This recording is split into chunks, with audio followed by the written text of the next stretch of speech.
Добро е да се субвенционираат граѓаните да купуваат возила со Евро 5 и Евро 6 екостандард, но не на предложениот начин.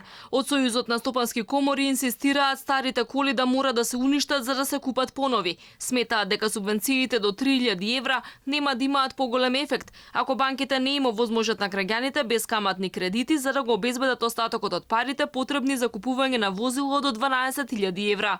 Не слушнале дека во која било држава имало оваква мерка и препорачуваат детално да се разработат подзаконските акти што ја уредуваат оваа проблематика. Безкаматни кредити да можат да си дозволат да ги заменат старите возила со нови возила кои што ќе немаат импакт нити по животната средина и ќе можат да бидат употребени. Во светот има вакви практики каде се субвенционира, меѓутоа тоа генерално се возила кои што се чисти возила, односно се возила без или со минимални емисии, кои што нема да вршат загадување во воздухот, меѓутоа кои што повторно ќе бидат достапни и ќе може секој граѓанин да си ги дозволи.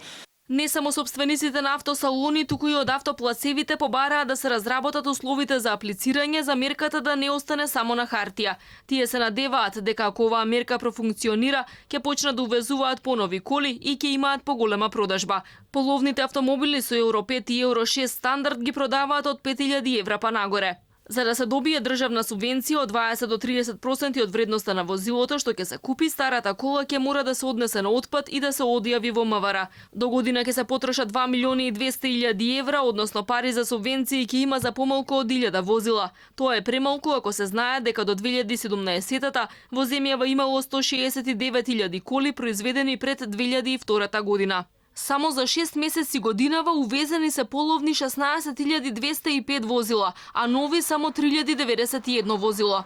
Лани пак разликата била драстично поголема. Биле увезени половни над 30.000 возила, а нови едва и 6.000.